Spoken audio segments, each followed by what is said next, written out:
네, 안녕하세요. 터미입니다.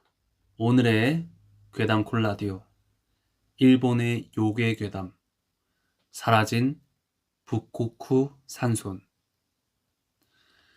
시청 전에 좋아요, 알림 설정 부탁드리며 이야기 시작할게요.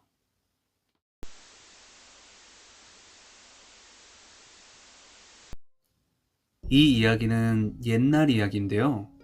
시대는 전국, 아직 천하는 그 끝을 모를 때였죠.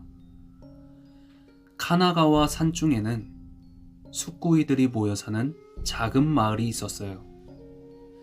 평소에는 아무도 없지만 겨울만 되면 일시적으로 여러 사람들이 모여 숯을 굽는 것이었죠. 산기슭 마을에서는 내려오지도 않는 괴짜들만 모여 사는 곳이었어요. 어느 날 그 작은 마을에 아가씨 한 명이 도망쳐 왔는데 산 너머에 있는 작은 마을에서 왔다며 누군가에게 습격당해 혼자 도망쳤다고 했죠. 새하얀 옷에 맨발, 머리는 산발이라 처음에는 귀신인 줄 알았을 정도의 몰골이었어요. 손발이 얼음장같이 차고 눈이 풀려 있었기에 숙구이들은 황급히 여자를 오두막 안으로 옮겨줬죠. 다른 마을 사람들은? 숙구이들은 여자에게 이런저런 질문을 던졌지만 여자는 벌벌 떨기만 할 뿐 요령부득이었어요. 얼마 후 겨우 안정을 찾은 아가씨가 간신히 털어놓은 이야기는 도저히 믿을 수 없는 얘기였죠. 아가씨가 살던 마을에 영주를 저주하기 위해 산 재물을 바치고 있다 라는 소문이 흘러 들어온 건 이번 달쯤이었어요. 이미 몇몇 마을들은 습격을 당해 전멸을 당했다고 했죠. 의심스러운 이야기라 아무도 진지하게 믿지는 않았지만 그럼에도 마을에는 불온한 공기가 흘렀어요. 그리고 닷새 전 아가씨네 마을에 기묘한 가면을 쓴 일행이 나타났다고 했죠. 그들은 마을 한가운데에서 액막이 의식을 하라는 영주의 뜻을 행하기 위함이라고 말했죠.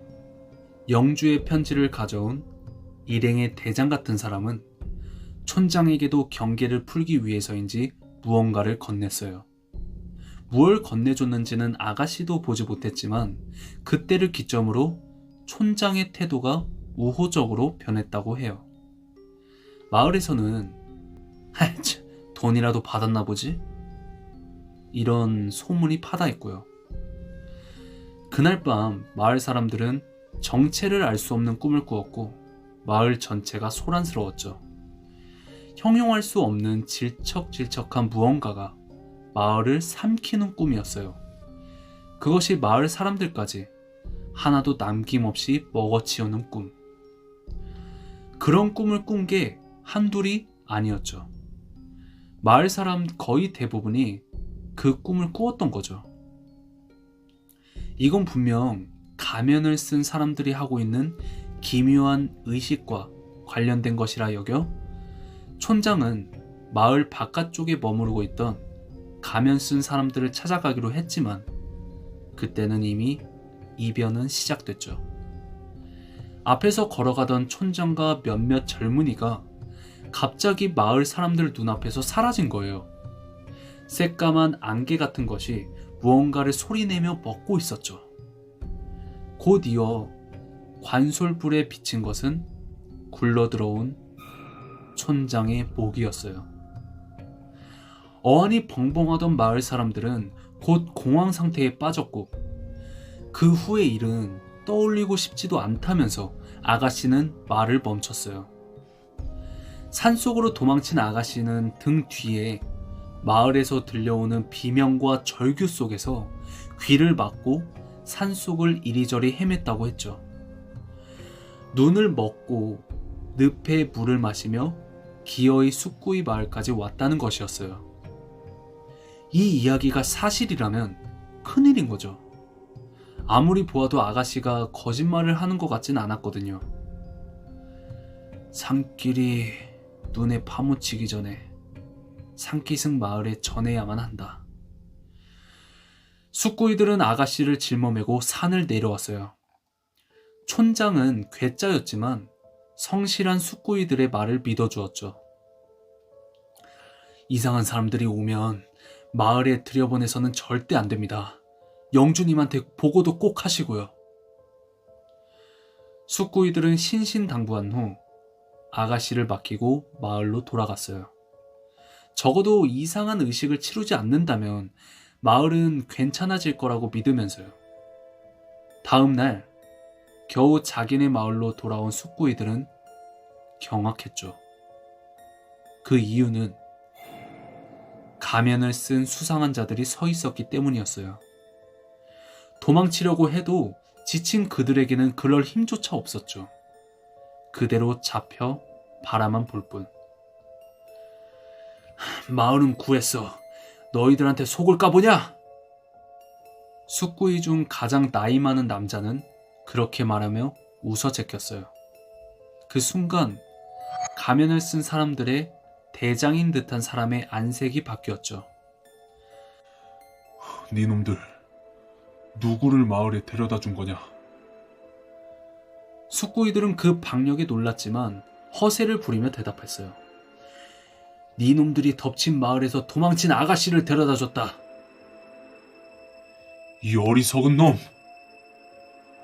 이상한 자들의 대장은 숙구이의 말을 막고 노성을 내질렀어요.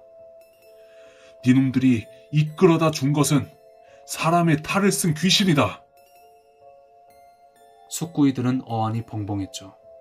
그 사랑스러운 아가씨가 귀신이라니 믿을 수가 없었어요. 거짓말 마! 니놈들의 말을 믿을까 보냐?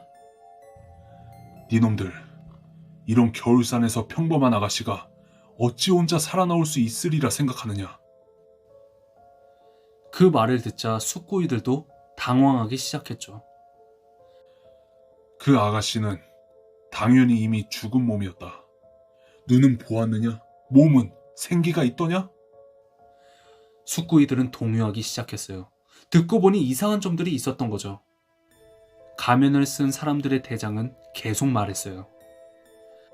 사람들이 몰살당한 마을에서 개 중 깨끗한 시체가 있으면 안에 들어가서 몸을 조종해 다음 마을을 덮치는 것이다. 마을 중에는 악령을 막으려고 부적을 붙인 곳이 많기 때문에 인간의 모습을 빌리는 것만으로도 부족하다. 너희들처럼 마을 안으로 이끌어줄 다른 인간이 필요한 거지. 그 이야기를 듣고 숙구이들은 자신들이 저지른 일에 엄청난 공포를 느꼈죠. 그 누구 하나 말이 없었어요. 황급히 산기슭 마을로 향하려는 숙구이들을 가면을 쓴 남자가 말렸죠. 이미 늦었을 거다. 이틀도 더 지났으니. 이번에도 막지 못했단 말인가. 애석하다는 듯 그렇게 중얼거렸고 마지막으로 그는 숙구이들에게 이 땅을 멀리하라고 말한 뒤 아무 말 없이 마을로 향했습니다. 다시 귀신의 행방을 찾기 위해. 숙구이들은 단지 멍하니 내내 거기 서 있을 뿐이었죠. 이 마을에 관한 기록은 향토 자료관 지하서고에 잠들어 있는 북코쿠 산송기에 남아있을 뿐입니다. 그 후 기록에는 이렇게 써 있었습니다. 마을 거주자는 아무도 없었다. 누구 하나 남김없이 홀연히 사라진 후였다. 개도 고양이도 소도 말도 아무것도 없었다. 다만 여기저기 들러붙은 핏자국만이 여기서 무언가가 일어났음을 알리고 있었다. 마을 사람들이 싸운 흔적은 없다. 허나 고여서 딱딱히 굳은 피를 보아 알 수 있듯 분명히 살해당한 흔적은 남아있었다. 시체도 없이 단지 모두 사라져 있었다. 당시 이 지방을 다스리던 영주에게 전해진 보고서에 적힌 것은 이것뿐이었죠. 아마 도적에게 살해당해 살아남은 사람은 끌고 가고 시체까지 끌고 간 것이라 여겨진다고 합니다. 전국시대에 산속 작은 마을이 사라지는 일 자체는 그리 드문 게 아니었죠. 허나 제대로 된 진상이 밝혀질 일 또한 없었고요. 숙구이들이 그 후 어떻게 되었는지는 아무도 모를 일입니다. 오늘의 괴담은 여기까지였습니다. 듣고 싶은 괴담이 있으시면 댓글 부탁드리고 마지막으로 좋아요, 알림 설정 부탁드리며 다음 시간에 뵙겠습니다. 감사합니다.